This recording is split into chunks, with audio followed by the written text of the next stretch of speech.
So when I started the sadhana of Hanumanji, one question always came to my mind, and that was what was his role in the epic of Mahabharata? So I investigated and I did came across this story. Long before when the Mahabharata war began, during the exile of Pandavas, Arjun once met Hanumanji deep inside a forest, and at that time Arjun was filled with pride about his strength and the skill with weapons. He said to Hanumanji, I could have built a bridge to Lanka with just my arrows, far stronger than the one you and your Vanara army built.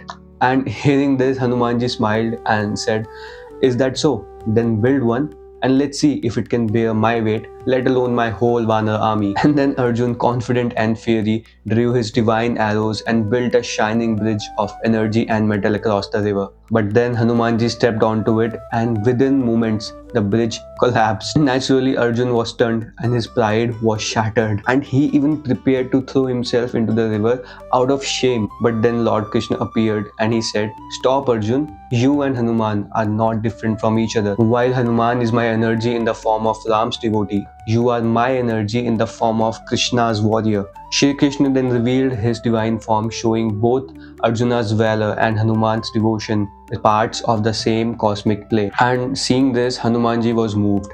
And he said to Arjun, When you fight in the great war, I will sit upon your flag, not as a decoration, but as your protector. My roar will fill your enemies with fear and your heart with courage. And that's why during Mahabharata, Arjun's chariot was known as the Kapidhwaj. So it is settled, right?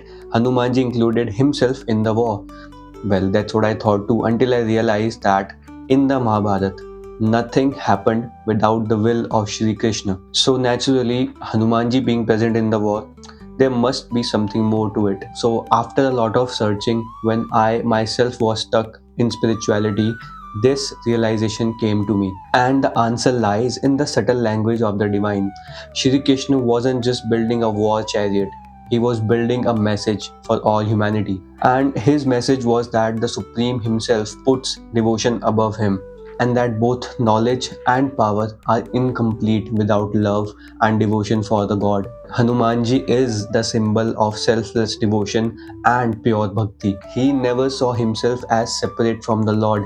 His every breath carried the name Ram. And even after Lord Ram himself was disappeared from this world, Hanumanji continued to live, not out of attachment, but because his body had become a temple where Lord Ram's name was echoed. So when Shri Krishna placed Hanumanji on Arjun's flag, this was his message to the world, that I, the Supreme Consciousness, puts devotion even above myself. So the chariot of Dharma only moved forward because all three came together. Arjun, who represented Karma, Shri Krishna, who represented Gyan, and Hanumanji, who represented devotion. So look at it this way, that without devotion, even the wisdom becomes dry, and without wisdom, all actions become restless. And during my research, I came across many great yogis and saints who tell the same tale, that bhakti is the highest form of realization, period.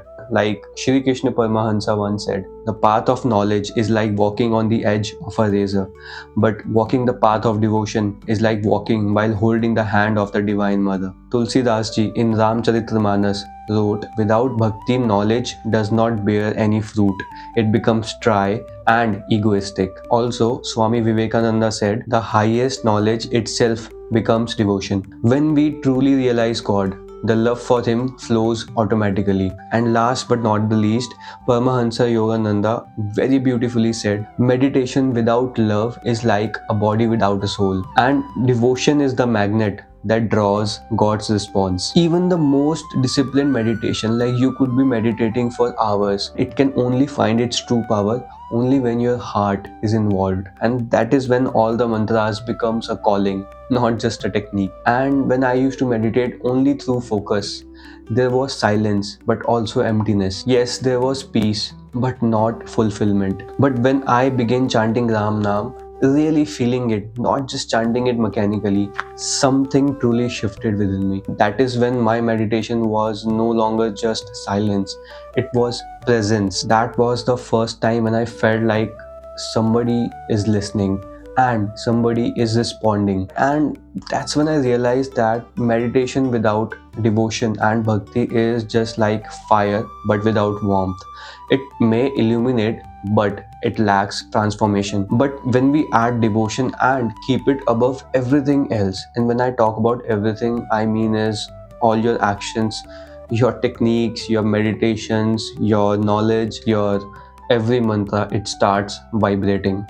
So, when we sit for mantra or meditation, we must remember that the battle of life is just like Arjun's war. Our mind represents the chariot, our actions represent Arjun, our wisdom is Shri Krishna guiding us. But above everything, we need the Kapidhwaj, we need Hanumanji, and we need devotion, because that flag doesn't just flutter in the wind. It protects us, it reminds us, and it fills us with strength. When Krishna placed Hanumanji on his flag, he was telling the world that even the divine himself bows down to love. So no matter what path we follow, meditation, action, or knowledge, let it be guided by bhakti, devotion, and your love for God. It is what turns silence into a song and a seeker into a beloved. So this was Abhinav, just a guy like you. Like, subscribe, and follow, and comment for more videos and insights just like this. See you in the next video.